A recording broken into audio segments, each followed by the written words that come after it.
ഇപ്പോൾ ഒരു പ്രധാനപ്പെട്ട വാർത്ത വരുന്നത് മലപ്പുറത്ത് നിന്നാണ്. പെരുവള്ളൂരിൽ തെരുവുനായയുടെ കടിയേറ്റ 5.5 വയസ്സുകാരിക്ക് പ്രതിരോധ വാക്സിൻ എടുത്ത ശേഷവും പേവിഷബാധ.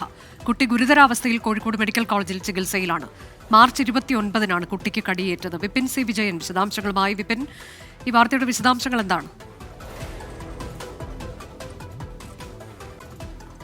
പെരുവള്ളൂരിൽ മാർച്ച് 29-നായിരുന്നു തെരുവുനായയുടെ കടിയേറ്റത്. 6 പേർക്ക് അവിടെ കടിയേറ്റിട്ടുണ്ട്. ഈ പെരുവള്ളൂരിൽ തന്നെ വിവിധ ഭാഗങ്ങളിൽ ഈ തെരുവുനായ ഓടി നടന്ന് കടിക്കുകയായിരുന്നു. ഇങ്ങനെയാണ് ഗുരുതരമായി പരിക്കേറ്റത്. ഇതിൽ പെരുവള്ളൂരിലെ കാക്കത്തടം എന്നുള്ള സ്ഥലത്തുള്ള സ്വദേശിയുടെ 5.5 വയസ്സുകാരിയായ മകൾക്കും അന്ന് കടിയേറ്റിരുന്നു. അതിൽ തലയ്ക്കും കാലിനുമാണ് അന്ന് ഗുരുതരമായി പരിക്കേറ്റത്. അതിനുശേഷം പിന്നീട് വാക്സിൻ എടുത്തിരുന്നു. കോഴിക്കോട് മെഡിക്കൽ കോളേജിൽ നിന്നാണ് IDRB വാക്സിൻ ഒക്കെ എടുത്തത്. പക്ഷേ അതിനുശേഷവും ഇപ്പോഴും ഈ കുട്ടിക്ക് പേവിഷബാധയുണ്ട് എന്നുള്ളതാണ് സ്ഥിരീകരിച്ചിരിക്കുന്നത്. ഇതിലാണിപ്പോൾ ചികിത്സ തുടങ്ങുകയും ചെയ്തിരിക്കുന്നത്. ഇതിൽ ഔദ്യോഗികമായിട്ട് എന്തുകൊണ്ട് ഇങ്ങനെ വീണ്ടും വന്നു എന്നതിനെ സംബന്ധിച്ചിട്ടുള്ള കൃത്യമായിട്ടുള്ള ഒരു വിശദീകരണം ഇതുവരെ നൽകിയിട്ടില്ല. പക്ഷേ കോഴിക്കോട് മെഡിക്കൽ കോളേജ് ആശുപത്രിയിൽ ഗുരുതരാവസ്ഥയിലാണ് ഇപ്പോഴും. പ്രതിരോധ വാക്സിൻ എടുത്തത് കടിയേറ്റതിന് ശേഷമായിരുന്നോ വിപിൻ?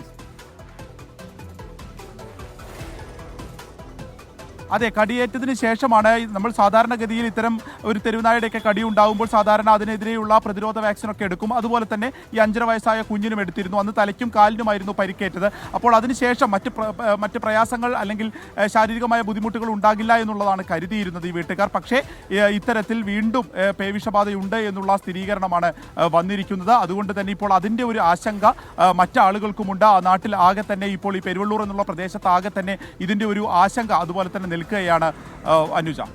ഇതിൽ മറ്റ് ആളുകൾക്ക് കടിയേറ്റു എന്ന് പറഞ്ഞല്ലോ, അവരുടെ അവസ്ഥ എങ്ങനെയാണ് വിപിൻ?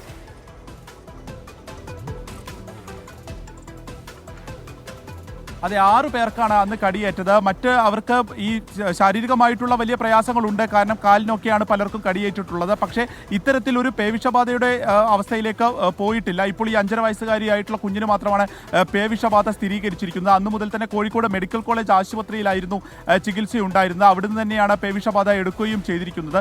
പക്ഷേ പിന്നീടും ഈ അസുഖം ഭേദമായില്ല എന്നുള്ളതാണ് നമുക്ക്, അല്ലെങ്കിൽ പേവിഷബാധയ്ക്കെതിരെയുള്ള വാക്സിൻ അത് ഫലപ്രദമായില്ല എന്നുള്ളതാണ് ഈ ഘട്ടത്തിൽ മനസ്സിലാക്കാൻ കഴിയുന്നത്. കുട്ടിയുടെ വീട്ടുകാർ ഉൾപ്പെടെയുള്ളവർ ഇപ്പോൾ ആശുപത്രിയിലാണ്. ഈ നാട് ഒന്നാകെ ഇപ്പോൾ അതുമായി ബന്ധപ്പെട്ടുള്ള ആശങ്കയിലാണ്. ബാക്കിയുള്ള, അതായത് ഈ കടിയേറ്റിട്ടുള്ള മറ്റ് 5 പേരുടെ സ്ഥിതിയിൽ ഇത്തരത്തിലുള്ള ഒരു ഗുരുതരാവസ്ഥയിലേക്ക് പോയിട്ടില്ല.